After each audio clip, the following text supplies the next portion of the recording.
Hola, buenas tardes, profe. Eh, Hoy, 27 de julio, sí, voy a hablar sobre lo que sería la ley 7092 y sobre gastos deducibles y deducciones únicas. El primer tema que vamos a hablar es sobre la renta de capital inmobiliario. Este tema dice que este es un impuesto que se aplica cuando una persona adquiere cuando se puede aplicar cuando una persona alquila una propiedad y recibe ingresos por eso. En este caso, el sujeto activo sería el Estado y el pasivo es quien alquila la propiedad.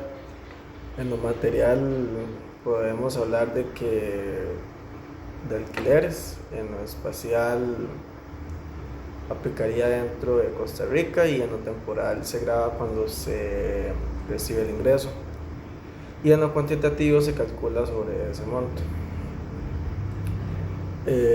Por ejemplo, una persona que alquila un departamento en San José por 400.000 colones.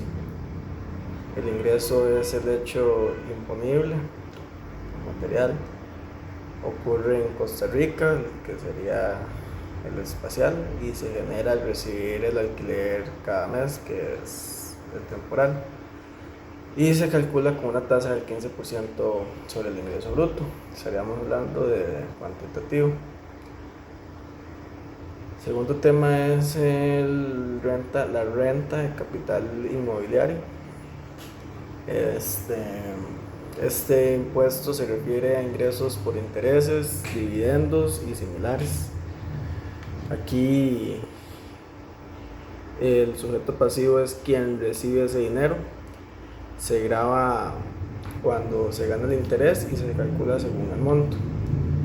Un ejemplo es un inversionista que recibe 100.000 colones mensuales por intereses de un certificado de depósito.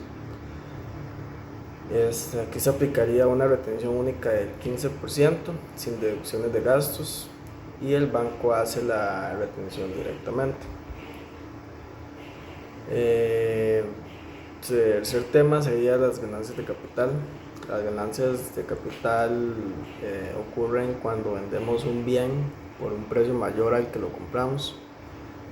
El impuesto se aplica sobre esa ganancia y un ejemplo podría ser que una persona compró un terreno por 20 millones y lo vendió en 30 millones. La ganancia de 10 millones se graba con un 15% y es muy importante distinguir si el bien estaba afecto o a una actividad económica o no. Con respecto a las remesas en el exterior, este impuesto aplica cuando una persona o empresa envía dinero fuera del país en el que se encuentra, de Costa Rica, por servicios, algunos dividendos u otros pagos. Si una empresa tica le paga a una empresa extranjera, esa remesa se grava, se calcula con una tarifa establecida y se aplica justo cuando se hace el pago. Una empresa extranjera, un ejemplo de este sería que una empresa extranjera paga 500.000 colones a un consultor costarricense por servicios brindados desde Costa Rica. A este se le aplicaría una retención del 25% y este ingreso se debe declarar como parte de su renta. Otro ejemplo sería que un técnico en refrigeración que gana 5 millones al año está exento del impuesto bajo la reforma de 2025, ya que no supera el tramo mínimo de los 6.244.000.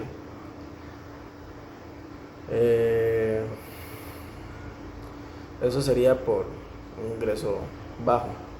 Ahora, un ingreso alto, podríamos decir que un abogado que gana 15 millones tributa por tramos.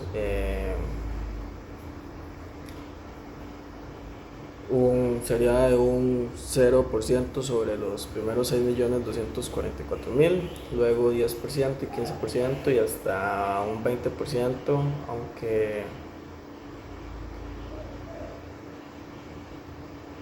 aunque esta tasa parezca alta, es una tasa efectiva que ronda el 10%. Ahora, para terminar, el último tema sería el gasto deducible contra deducción única, la diferencia. Y la diferencia entre gasto deducible y deducción única es que los gastos deducibles son necesarios para que el negocio funcione, como salario, luz, agua o materias primas. Estos se restan del ingreso bruto para calcular cuánto se va a ganar en impuestos. En cambio, las deducciones únicas son montos específicos que se pueden aplicar una vez al año y dependen de su situación personal, como tener hijos, cónyuge o alguna discapacidad. La clave de esta es que está ligado al negocio y el otro a una situación personal. Un ejemplo de gasto deducible es que el alquiler de una oficina donde se atiende clientes tenga factura electrónica. Esto sería un deducible. También la electricidad, el internet, la depreciación de los equipos. En cambio, otro ejemplo de deducción única son montos establecidos que se aplican sin comprobante. Un ejemplo es la deducción personal por cada hijo, que es de 20.000 y un poquito al año o 31.200 por el cónyuge. Entonces, esa sería la explicación sobre estos temas. Y nada, gracias por darme atención.